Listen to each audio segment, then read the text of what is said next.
شام کا وقت تھا، سورج ڈھل چکا تھا اور آسمان سرخی میل ہو چکا تھا۔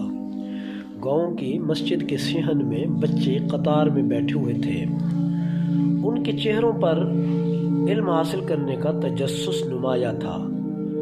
آج مولانا حسان صاحب بچوں کو وضو کے فرائض سکھانے والے تھے۔ مولانا حسان صاحب سفید عمامہ باندھتے تھے، ہاتھ میں نور العزا کی کتاب لی ہوئی تھی اور مسجد کے ستون کے قریب بیٹھے ہوئے تھے۔ بچوں نے مؤدب ہو کر سلام پیش کیا اور انہوں نے محبت بھری مسکراہٹ کے ساتھ جواب دیا۔ بچوں، آج ہم وضو کے فرائض کے بارے میں سیکھیں گے، جو کہ نماز کی قبولیت کے لیے بہت ضروری ہے۔ انہوں نے نور العزا کتاب کھولی اور نرمی سے پڑھنا شروع کیا۔ وضو کے 4 فرض ہیں۔ بچے پوری توجہ سے سن رہے تھے۔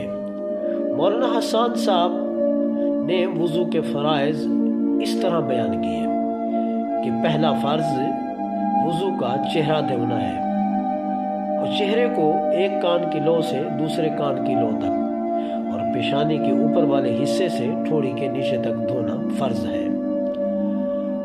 اور دوسرا فرض وضو کا یہ بتایا کہ دونوں ہاتھ کوہنیوں سمیت دھونا فرض ہے۔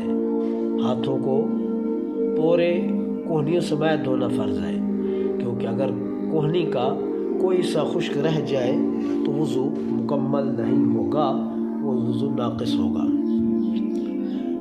اور وضو کا تیسرا فرض جو بتایا ہے وہ یہ بتایا ہے کہ چوتھائی حصہ سر کا مسح کرنا فرض ہے۔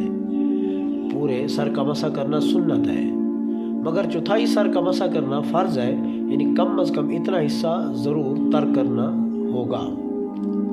نمبر 4، چوتھا فرض وضو کا مولانا حسان صاحب نے یہ بتایا کہ دونوں پاؤں کو ٹخنوں سمیت دھونا فرض ہے۔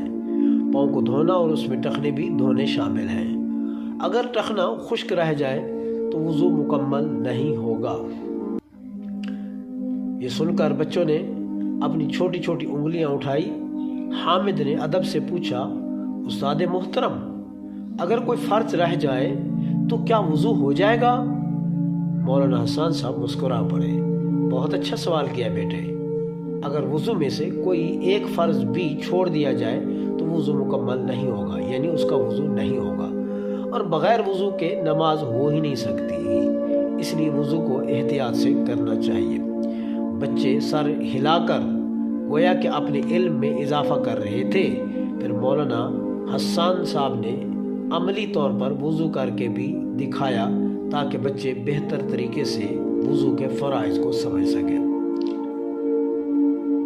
تو جب درس مکمل ہوا تو سب بچوں نے دعا کے لیے ہاتھ اٹھائے اور اللہ تعالیٰ سے دعا کی کہ وہ انہیں دین کی صحیح سمجھ بوجھ عطا فرمائے۔ اس دن کے بعد تمام بچوں نے اپنے وضو کا خاص خیال رکھنا شروع کر دیا، کیونکہ وہ جان چکے تھے کہ وضو کے بغیر نماز قبول نہیں ہو سکتی۔